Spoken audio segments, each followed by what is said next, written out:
Let's rise above sectarianism, get beyond the Sufi-Salafi debates. The most ignorant members of our community.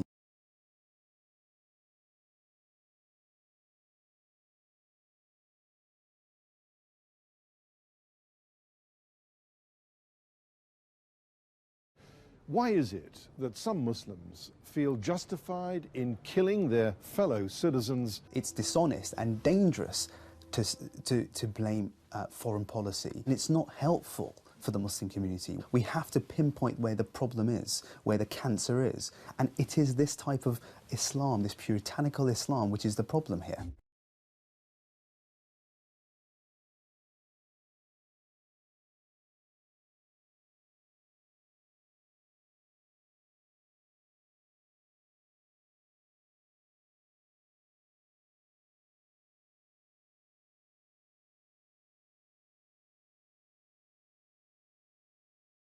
In fact, all terrorist attacks so far that have occurred in America and in the UK have been because, due to the terrorists themselves making statements saying because of our foreign policy over there. So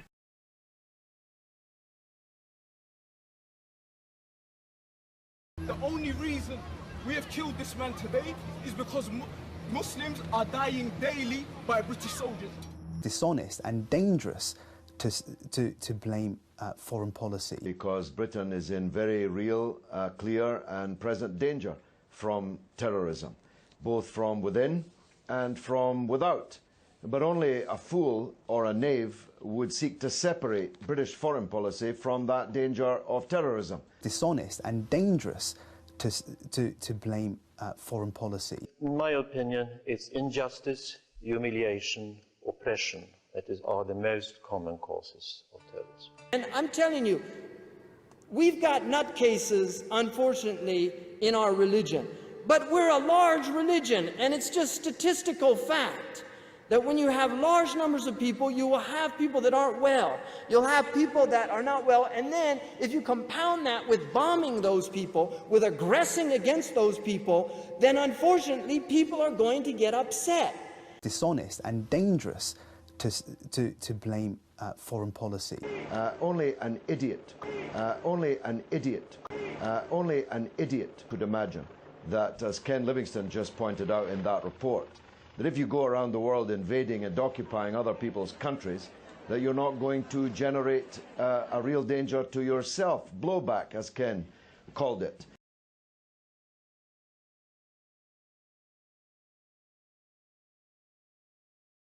Dishonest and dangerous to blame foreign policy.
Dishonest and dangerous to blame foreign policy.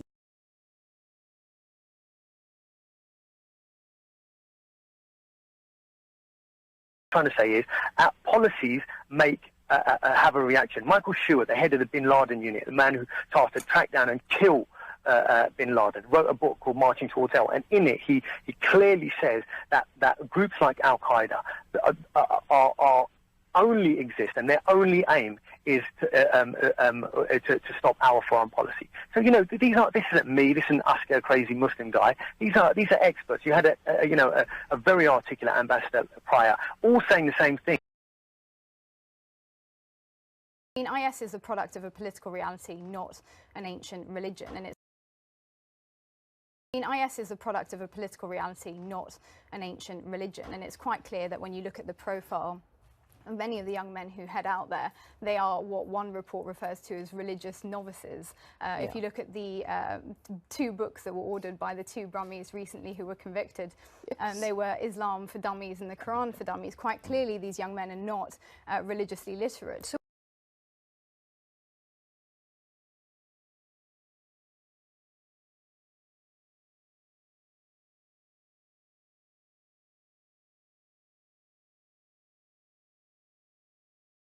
Where the problem is, where the cancer is. And it is this type of Islam, this puritanical Islam, which is the problem here. One can trace back violent extremism to what I would call toxic theology. The kind of terrorism that we're seeing today, I believe, is often a response to oppression. People are responding to feeling being oppressed, and one of the things people do when they get oppressed is they feel closed down. At some point, you get this explosion, this boiling over of anger, feelings of injustice, feeling of being not part of the larger group, and they act out. And since they can't defeat it by itself, they oftentimes use terrorist acts. They don't come here to attack us because we're rich and we're free. They come and they attack us because we're over there. Because we're over there. Then you added this on Tuesday. But al-Qaeda has determination. The determination comes from being provoked. Why are they doing it then? Well, first of all, I think Shiraz pointed out quite rightly that the Syrian conflict cannot be underestimated in terms of the motivation here. There are a lot of young people who feel extremely frustrated by the Syrian conflict, by the hundreds and thousands of people who are being killed there, and the impotence that many people feel. If you combine that with a situation in which a number of young people in this country feel politically disenfranchised, marginalized. So terrorism's a real thing, and if you want to deal with it, there's a couple of ways of doing it. One way is to stop your own terrorism.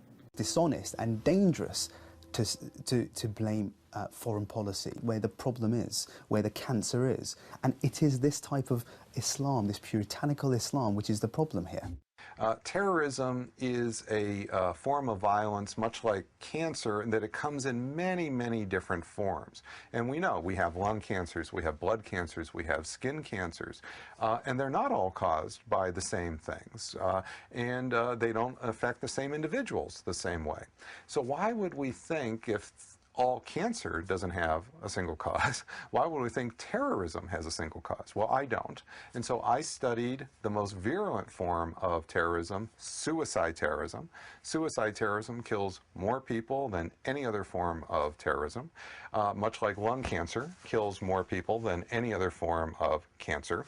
And suicide terrorism also has a specific risk factor associated with it, much like lung cancer. In the case of lung cancer, it's smoking. In the case of suicide terrorism, it's foreign occupation. Foreign occupation, more than religion, more than poverty, more than any other cause, is the leading risk factor in producing suicide terrorism. We are up against a well-funded machine that has a louder voice, and unfortunately the most ignorant members of our community have the loudest voices. Some people claim that religion motivates terrorists. However, the academic research of Dr. Robert Pape has proved the claim to be false. What I did is I collected the first complete database of every suicide terrorist attack around the world since 1980. It's happened since Iraq. And what the data shows quite clearly is that the principal cause of suicide terrorism is foreign occupation. Dishonest and dangerous to blame foreign policy. In that period from 1980 to 2003, there were 315 completed suicide terrorist attacks by 462 suicide terrorists who actually killed themselves. I don't mean attempts. These are people who actually killed themselves. The world leader during that 24-year period was not an Islamic group at all. They're the Tamil Tigers. It is this type of Islam, this puritanical Islam, which is the problem here. In Sri Lanka, the Tamil Tigers are a Marxist group, a secular group, a Hindu group. In fact, over half of those 462 suicide attackers were purely secular. Because you see, many Muslim suicide terrorist groups are also purely secular, such as the PKK in Turkey. Where the problem is, where the cancer is. And it is this type of Islam, this puritanical Islam, which is the problem here. The PKK in Turkey, which did numerous suicide attacks in the 1990s, is again a Marxist, read anti-religious suicide terrorist group.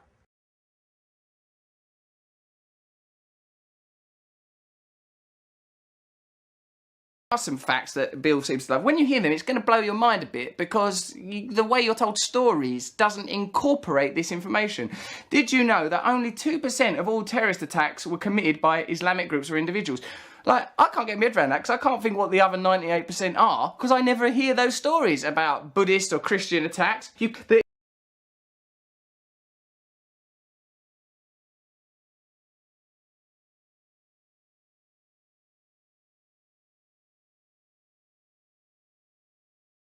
Let's rise above sectarianism, get beyond the Sufi-Salafi debates, get beyond the Sunni-Shia debates. They're not going to be resolved in our lifetime. My point being, to get this what we have, America has a certain agenda. That agenda will not rub the Muslim populations too positively. So there will be repercussions. Those repercussions we have seen and we continue to see. Radicalism, as we all know as Muslim community, doesn't come because the Quran tells you to be radical. Radicalism comes because of political grievances. And those political grievances are pretty obvious when you look at them. You don't need to be an expert in the Quran to understand the political grievances of the peoples that are attacking back. So, article in a German magazine, Der Spiegel. Der Spiegel is like the CNN, even better, this like BBC, which is neutral. It's the most prestigious magazine of Germany. And Der Spiegel acquired a treasure trove of documents from ISIS, from IS. And long story how they got it, but basically accidentally one of the leaders of ISIS was captured and killed in a raid, and his entire house was basically handed over. And long story, so Der Spiegel got documents of this. Now, this is all online. You can Google the article. It's all a very beautiful, very well written, very analytical article. And it turns out, and I want everybody here to go tell, especially those young sympathizers and whatnot, who are thinking that ISIS and whatnot is doing something positive and is doing some khair. It turns out that some of the main leaders of ISIS are actually ex-members of Saddam Hussein's Ba'athist, socialist, atheistic party. And this explains so much, because how do you explain the success of running an entire country, of the intelligence that they have, of the management, of the division of ministries, of people that have had no experience whatsoever? The fact of the matter is that the very people who were Islam's worst enemies, every one of you who was an adult in the 80s knows the Ba'athist party. You know how they would kill people just for praying Fajr in the masjid. They would take you away and torture you because they were scared of religion. Now that what has happened, the Ba'athist members that remain have in effect created this platform called ISIS.